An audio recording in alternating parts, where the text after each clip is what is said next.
Hello दोस्तों, good morning, नमस्कार। आप सभी का स्वागत है आप सभी के अपने यूट्यूब चैनल परीक्षा की शिक्षा में। उम्मीद करता हूँ, आशा करता हूँ आप सब जो स्वस्थ हैं, कुशल मंगल है, अपनी तैयारी जो अच्छे और बढ़िया तरीके से कर रहे हैं। तो जो भी क्लास में फर्स्ट आए हैं, पहली बार आए नए हैं, उन सभी को बता दिया कि हमारे चैनल पे आपकी जो है बीएड प्लस स्पेशल 2025 की आपकी तैयारी साथ रेगुलर बेसिस पर जो है डेली करवाई जा रही है कंप्लीट। तो जिसे भी तैयारी पूरी करनी है, कंप्लीट करनी है, चैनल को सब्सक्राइब करके आप लोग हमारे साथ जुड़े हैं। क्लास का समय देखिए, जीके जी इसकी जो है सुबह 10 बजे डेली देखने को मिलती है, रीजनिंग की जो है दोपहर को 1 बजे देखने को मिलती है, कला की जो है शाम को 4 बजे देखने को मिलती है, और हिंदी की जो है शाम को 7 बजे आप सभी को देखने को मिला। आप सभी को इसी टाइम पर क्लास से जुड़कर अपनी तैयारी को पूरा कंप्लीट करना है। नीचे डिस्क्रिप्शन में इंस्टाग्राम टेलीग्राम का लिंक मिलेगा, तो आप हमें इंस्टाग्राम पर फॉलो कर लेंगे, टेलीग्राम चैनल को ज्वाइन करेंगे। टेलीग्राम चैनल पर डेली बेसिस पर क्लास का अपडेट और आपको एग्जाम का अपडेट मिल जाएगा, तो आप लोग जो है टेलीग्राम चैनल को ज्वाइन कर लीजिएगा। ठीक है, चलें क्लास स्टार्ट करेंगे।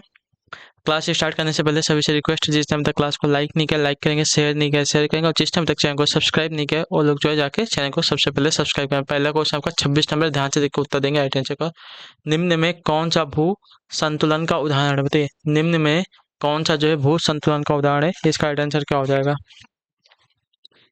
तो भू संतुलन का उदाहरण आपका हो जाएगा साथियों मिसिसिपी मुहाने का संकुचन। ठीक है, ऑप्शन नंबर जो सी वाला दिया गया है आपका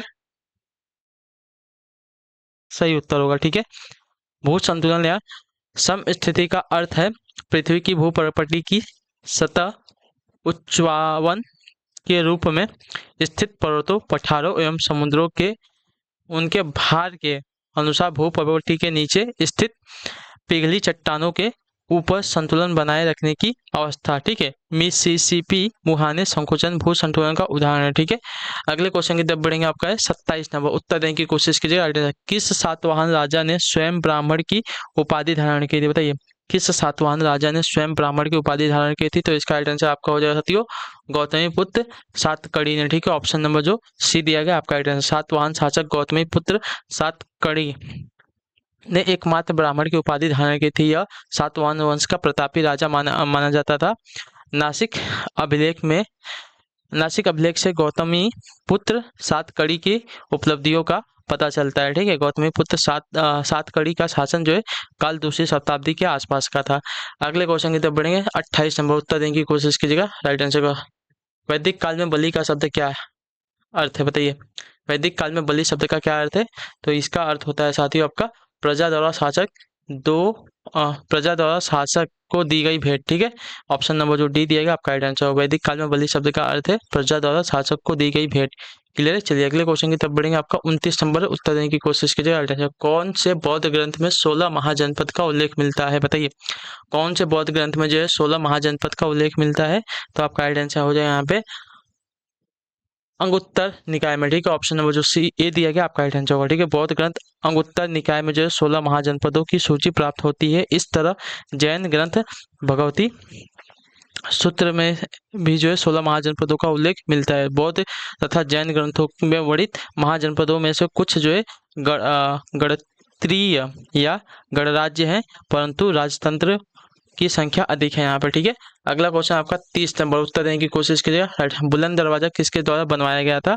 तो बुलंद दरवाजा बनवाया गया था आपका अकबर के द्वारा। जो ऑप्शन नंबर ए दिया गया आपका राइट है। बुलंद दरवाजे का निर्माण अकबर द्वारा 1605 ईस्वी में करवाया गया था। ठीक है, इसका निर्माण गुजरात विजय की स्मृति में किया गया था। यह भारत का सबसे ऊंचा दरवाजा है। ठीक है, बुलंद दरवाजा आगरा से जो है 43 किलोमीटर दूर फतेहपुर सीकरी में स्थित है। यह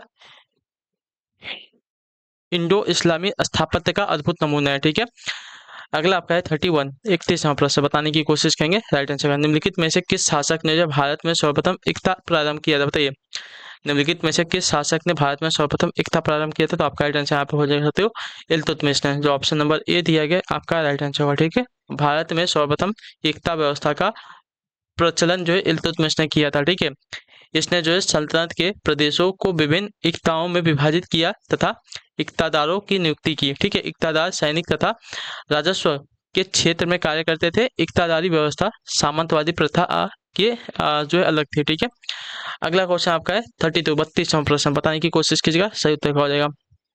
कबीर का पालन पोषण एक मुस्लिम जुलाहे ने किया था, जिसका नाम था क्या? बताइए, कबीर का पालन पोषण एक मुस्लिम जुलाहे ने किया था, जिसका नाम क्या था? तो इसका नाम था साथियों आपका नीरू। ऑप्शन नंबर जो सी दिया गया आपका राइट आंसर होगा। ठीक है, कबीर का पालन पोषण मुस्लिम दंपति नीरू तथा नीमा ने किया था। ठीक है, कबीर को नेहरू तथा नीमक ने जो है बनारस में लहरतारा तालाब के पास जो है पाया था। ठीक है, कबीर जो है मध्यकालीन भारत के प्रमुख निगूढ़ संत थे जिन्होंने धार्मिक कट्टरता तथा सामाजिक कुरीतियों का विभेद किया विभेद किया। कबीरदास के उपदेश जो है बीजक में संकलित हैं। कबीर की जो मृत्यु है मगहर यानी कि संत कबीर नगर में हुई है। ठीक है, अगले क्वेश्चन की तरफ बढ़ेंगे। आपका है 33 33 नंबर बताने की कोशिश कीजिएगा। वहाबी आंदोलन का मुख्य उद्देश्य क्या था? तो वहाबी आंदोलन का मुख्य उद्देश्य था साथियों आपका इस्लाम का शुद्धिकरण। ऑप्शन नंबर जो बी दिया गया आपका राइट आंसर। वहाबी आंदोलन का उद्देश्य जो है इस्लाम का शुद्धिकरण था। भारत में वहाबी आंदोलन का नेतृत्व जो है सैयद अहमद बरेलवी ने किया। ठीक है, इस आंदोलन की व्यापकता जो 1830 ईस्वी से लेकर 1857 ईस्वी के बीच सर्वाधिक थी। वहाबी आंदोलन का प्रमुख केंद्र जो है पटना में था। इसने जो है अंग्रेजों के विरुद्ध जिहाद की घोषणा की थी। ठीक है, चलिए अगला क्वेश्चन आपका 34 नंबर बताइएगा। निम्न में से किस सामाजिक धार्मिक आंदोलन ने जो है दलित वर्ग के संबंध में आवाज उठाई थी? बताइए।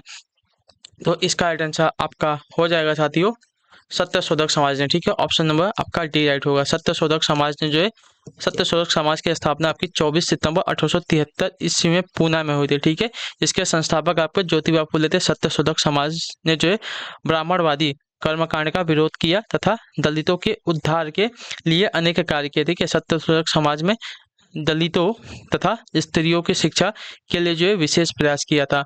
अगला है आपका साथियों 35 नंबर प्रश्न बताने की कोशिश कीजिए। दिसंबर 1929 के लाहौर कांग्रेस के अधिवेशन ने जोर दिया था किस पर? बताइए। तो इसने जोर दिया था आपका पूर्ण स्वराज पर। ठीक है, ऑप्शन नंबर आपका बी राइट हो जाएगा। ठीक है, कांग्रेस का लाहौर अधिवेशन दिसंबर 1929 में हुआ था। उसके अध्यक्ष आपके जवाहरलाल नेहरू थे और लाहौर कांग्रेस अधिवेशन में जो है पूर्ण स्वराज की घोषणा की गई थी। ठीक है, अगला आपका साथियों 36 नंबर बताने की कोशिश कीजिएगा। राइट आंसर का 1928 में बारडोली सत्याग्रह का नेतृत्व किसने किया था? इसका राइट आंसर क्या हो जाएगा? तो देखिए इसका राइट आंसर आपका हो जाएगा साथियों गांधी जी के अनुयायियों ने। ठीक है, ऑप्शन नंबर जो ए दिया गया आपका राइट आंसर। 1928 में गुजरात के सूरत में बारडोली सत्याग्रह का नेतृत्व इस आंदोलन का नेतृत्व जो है गांधी जी के अनुयायियों ने किया था, जिसमें सरदार पटेल की मुख्य भूमिका थी। ठीक है, यह ब्रिटिश सरकार द्वारा कर में वृद्धि किए जाने के विरुद्ध में किया गया था। ब्रिटिश सरकार तथा आंदोलनकारियों में कर के संबंध में जो है समझौता किया गया। अगला क्वेश्चन आपका है साथियों 37 नंबर। गदर पार्टी के संस्थापक कौन था? तो गदर पार्टी का संस्थापक थे आपके साथियों लाला हरदयाल। ठीक है, ऑप्शन नंबर बी आपका राइट आंसर। ठीक है, गदर पार्टी की स्थापना 1913 ईस्वी में जो है संयुक्त राज्य अमेरिका के सैन फ्रांसिस्को में हुई थी। ठीक है, इसके संस्थापक लाला हरदयाल थे। गदर पार्टी ने जो है गदर नामक पत्रिका का प्रकाशन करवाया था। इस पार्टी का मुख्य उद्देश्य जो क्रांतिकारी प्रयासों द्वारा भारत को आजाद कराना था। अगला आपका 38 भारतीय प्रेस की स्वतंत्रता का प्रणेता किसे कहा जाता है? तो इसे कहा जाता है साथियों आपका चार्ल्स मेटकॉफ को। ठीक है, ऑप्शन नंबर बी आपका राइट आंसर। भारतीय समाचार पत्रों का मुक्तिदाता चार्ल्स मेटकॉफ को माना जाता है। 1836 ईस्वी में चार्ल्स मेटकॉफ के बाद जो है लॉर्ड ऑकलैंड गवर्नर बना था। ठीक है, चलिए अगले क्वेश्चन की तरफ पढ़ेंगे। 39 नंबर बताने की कोशिश कीजिएगा। 39 पे राइट आंसर हो जाएगा। जवाहरलाल नेहरू जो है भारतीय राष्ट्रीय कांग्रेस में पहली बार अध्यक्ष कब बने थे? बताइए। तो आपका राइट आंसर होगा 1929 में। ऑप्शन नंबर जो ए दिया गया आपका राइट आंसर है। जवाहरलाल नेहरू 1929 में पहली बार जो है कांग्रेस के अध्यक्ष लाहौर अधिवेशन में बने थे। ठीक है, इसके बाद जो है 1936 के लखनऊ, 1937 के फैजपुर, 1951-52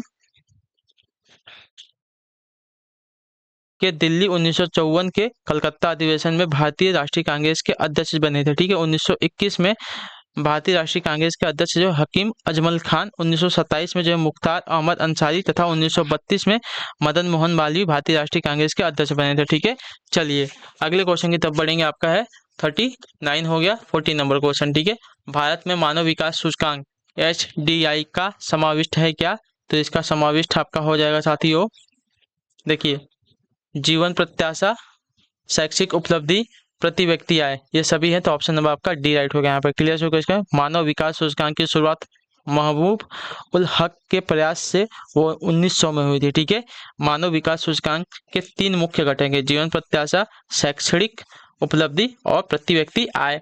चलिए अगला क्वेश्चन की तरफ बढ़ेंगे। 41वां प्रश्न बताइएगा राइट आंसर। भारतीय जीवन बीमा निगम यानी कि LIC की स्थापना किस वर्ष हुई थी? तो LIC की स्थापना आपकी वर्ष 1956 में हुई थी। ऑप्शन नंबर आपका बी राइट हो जाएगा। भारतीय जीवन बीमा निगम की स्थापना 1956 में की गई थी। यह आमजन को बीमा सुरक्षा प्रदान करने का कार्य करता है। भारतीय जीवन बीमा निगम का मुख्यालय आपका मुंबई में स्थित है। ठीक है, अगला आपका है 42 नंबर। 14वें वित्त आयोग 2015 से 20 ने जो है भारत के राष्ट्रपति को अपनी रिपोर्ट प्रस्तुत की थी। कब? तो इसका राइट आंसर आपका हो जाएगा साथियों दिसंबर 2014 को। ठीक है, ऑप्शन नंबर जो ये दिया गया है आपका राइट आंसर। 14वें वित्त आयोग का कार्यकाल जो है 2015 से 2020 तक था। इस वित्त आयोग के अध्यक्ष जो है डॉक्टर YV रेड्डी हैं। ठीक है, 14वें वित्त आयोग ने जो है दिसंबर 2014 में राष्ट्रपति को अपनी जो है रिपोर्ट दी थी। वित्त आयोग का गठन जो है संविधान के अनुच्छेद 280 के तहत किया जाता है। अगले क्वेश्चन की तरफ बढ़ेंगे। 43 नंबर।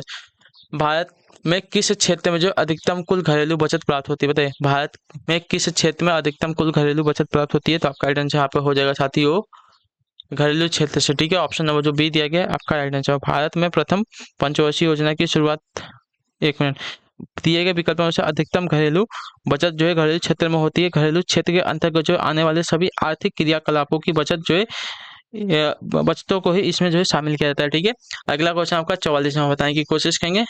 निम्न में से कौन सी अवधि जो है प्रथम पंचवर्षीय योजना की थी? तो आपका राइट आंसर यहाँ पे हो जाएगा साथियों 1951 से 56 की। ठीक है, ऑप्शन नंबर बी आपका राइट आंसर होगा। ठीक है, भारत में प्रथम पंचवर्षीय योजना की शुरुआत आपकी 1951 में की गई थी। इसकी अवधि जो है वर्ष 1951 से 56 तक थी। प्रथम पंचवर्षीय योजना के मुख्य रूप में प्रथम पंचवर्षीय योजना के मुख्य रूप से बल कृषि के विकास पर जो है जोर दिया गया था। यह योजना जो है हेरोल्ड डॉमर पद्धति पर आधारित है। ठीक है, अगले क्वेश्चन की तरफ बढ़ेंगे। 45वां बताने की कोशिश करिए।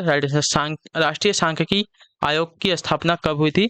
तो इसकी स्थापना आपकी हुई थी साथियों 12 जुलाई 2006 को। ठीक है, ऑप्शन नंबर आपका डी राइट होगा। ठीक है, भारत में प्रथम पंचवर्षीय योजना की शुरुआत आपकी वर्ष 1951 में। अच्छा, राष्ट्रीय सांख्यिकी आयोग की बात करें। राष्ट्रीय सांख्यिकी आयोग की स्थापना सी रंगराजन समिति की अनुशंसा पर 12 जुलाई 2006 में की गई थी। ठीक है, इसकी स्थापना का उद्देश्य जो है सांख्यिकी आंकड़ों का संग्रह करना था।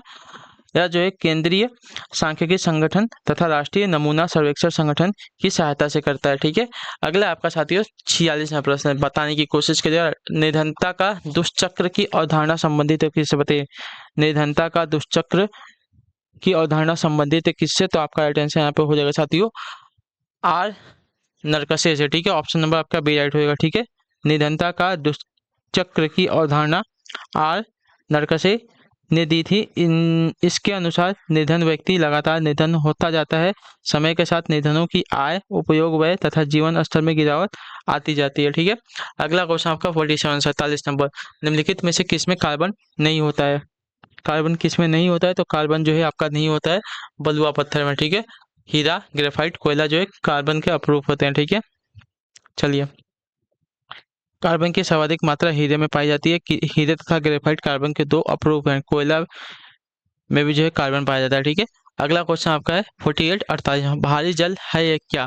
भारी जल आपका एक क्या होता है? तो भारी जल आपका एक होता है साथियों शीतलक और मंदक, ये दोनों होते हैं। तो ऑप्शन नंबर आपका सी राइट हो जाएगा। ठीक है, भारी जल का रासायनिक नाम आपका ड्यूटेरियम ऑक्साइड है। ठीक है, इसका रासायनिक सूत्र आपका D2O होता है। भारी जल का निर्माण जो है हाइड्रोजन के ड्यूटेरियम समस्थानिक से होता है। भारी जल का उपयोग जो है नाभिक रिएक्टर में मंदक तथा शीतलक दोनों रूप में जो है किया जाता है। ठीक है, चलिए अगले क्वेश्चन की तरफ बढ़ेंगे। 49वां विटामिन सी का रासायनिक नाम क्या है? तो विटामिन सी का रासायनिक नाम का